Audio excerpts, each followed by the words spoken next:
Welcome back. તો ગાંધીનગરથી દ્રશ્યો રાજ્યસભાની ચૂંટણી માટે મતદાન શરૂ થવા જઈ રહ્યું છે. ગણતરી મિનિટો બાકી છે. સીએમ વિજય રૂપાણી પણ પહોંચ્યા છે અને થોડા સમય પહેલા જ અમિત શાહ પણ સ્વર્ણિમ સંકુલ 2 પર પહોંચ્યા હતા.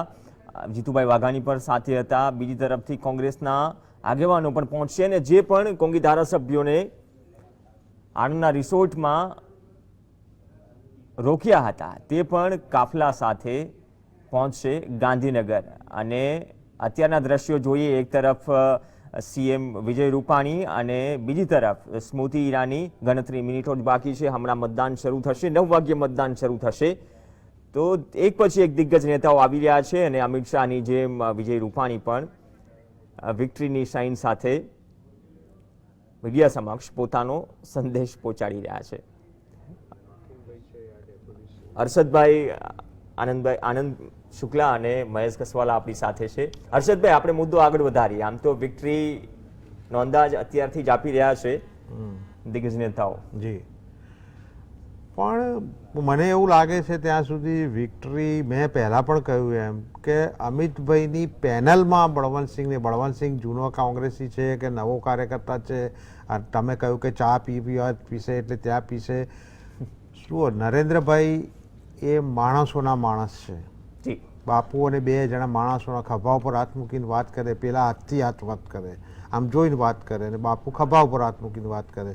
બંનેની સ્ટાઇલમાં કોઈ ફરક નથી. આ બહુ સ્પષ્ટપણે કહું, માણસને ઓળખવાનું અને માણસ સાથેના સંબંધો રાખવાની બાબતમાં. એટલે બળવંતસિંહના અને નરેન્દ્રભાઈના બીજું બંને એક જ નજીકના જિલ્લાઓમાંથી, તાલુકાઓમાંથી આવતા હતા, એટલે પર્સનલ સંબંધો હતા. નરેન્દ્રભાઈની પણ દીર્ઘદ્રષ્ટિ કે જુવાનને પકડવો એટલે પાર્ટીમાં લાંબી રહે.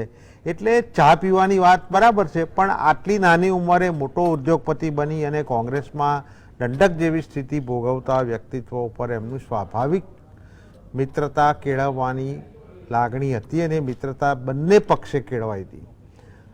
આટલા મોટા એમના વિદાયના ભાષણમાં વિધાનસભામાં બળવંતસિંહનું નામ દેવું, એ વખતે કે એમના મનમાં નહોતું કે મારે આને ભાજપમાં લઈ જવાનો, ભાજપમાંથી રાજ્યસભામાં મોકલવાનો કે એવું કદાચ નહીં હોય, પણ એની જોડેની મિત્રતા મારે આગળ વધારવાની છે. ભલે હું અહીંથી ત્યાં જઉં છું, પણ દિલ્હી જઈને પણ બળવંતસિંહ આપણે તો ચાલુ રાખીશું અને વાત કરતા હતા એવી રીતે ચા પીશું. એટલે એ સ્વાભાવિક વાત છે. આ ચાની વાત જોડે આવી જાય તો બાપુની તો ઘણી સ્ટોરીઓ કે ભાઈ નરેન્દ્રભાઈને બાપુ 2 મિત્ર અને ગાડીમાં આવું થયું, પેલામાં અલગ પેપર, ન્યૂઝપેપરે, અલગ ચેનલે અલગ સમાચારો છાપ્યા છે. ખુદ નરેન્દ્રભાઈએ પણ સ્વીકારેલું છે. અને આમાં તો બાપુ માટે તો હું નથી માનતો કે કોઈ પણ વ્યક્તિ એવું કહે કે હું મારા એના જોડેના સંબંધ નથી. એટલે આ એક વાત છે. બીજી વાત છે કે બાપુ અને ભારતીય જનતા પાર્ટી અને બાપુ અને કોંગ્રેસ, બાપુએ તો કોંગ્રેસને પણ ભરપેટ એ વખતે જાહેરમાં કહ્યું હતું અને કોંગ્રેસમાં ભાજપમાં પણ કેમ નારાજ હતા એની વાત કરી હતી.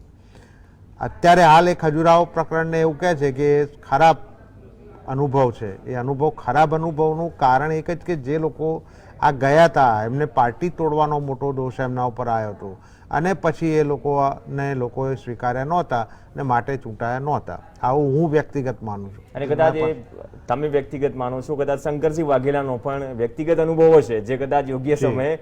મહેશભાઈ, એક મુદ્દો બચી ગયો હતો બ્રેક પહેલા, આપણે આગળ વધવાનું હતું, તમારું રિએક્શન લેવાનું બાકી હતું, એક મુદ્દો બચી ગયો હતો. પણ તે આમાં જીતવાની, એટલે મારે કહેવાનું બોલવાનું. મહેશભાઈ, મને મુદ્દાનો ખ્યાલ નથી.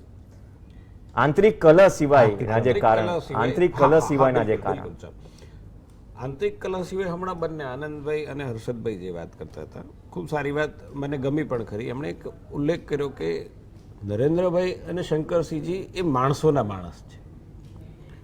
મને એમ લાગે છે કે રાજનીતિ જે પ્રકારે કરવટ બદલે છે, એક વખત એવો હતો કે રાજ્યસભાની અંદર અમુક લોકો જ જાય, જે પબ્લિક લીડરશીપ ન હોય તો પણ એ રાજ્યસભામાં કાયમી જાય. મને એમ લાગે છે કે એમાં ક્યાંક હવે વળાંક આવતો હોય એવું મને લાગે છે. ગુજરાતની રાજનીતિમાં આપ છેલ્લા, મને મારી જે ઉંમર છે એ પ્રમાણે હું 25 વર્ષની રાજનીતિમાં જોઉં તો લગભગ 25 વર્ષથી અહેમદભાઈ રાજ્યસભાના સાંસદ છે. પણ ગુજરાતના સાર્વજનિક જીવનમાં અહેમદભાઈનું સ્થાન ક્યાં? કોંગ્રેસના લીડર તરીકે ચોક્કસ હશે, એક કદાવર નેતા છે કોંગ્રેસના, પણ ગુજરાતના સાર્વજનિક જીવનની અંદર અહેમદભાઈનું સ્થાન ક્યાં, ક્યાં શંકરસિંહ વાઘેલાનું સ્થાન ક્યાં, અમિતભાઈનું સ્થાન ક્યાં, નરેન્દ્રભાઈનું સ્થાન. તમે આ 4 લીડરશીપની વચ્ચે જુઓ તો 3 લીડરશીપ છે પબ્લિક લીડરશીપ છે. જે ચૂંટાઈને અનેક વખત આવ્યા છે, જેમણે ગુજરાતના સુખ અને દુઃખની અંદર ગુજરાતના કોઈ પણ ખૂણે હોય તો એ ત્યાં પહોંચ્યા હશે.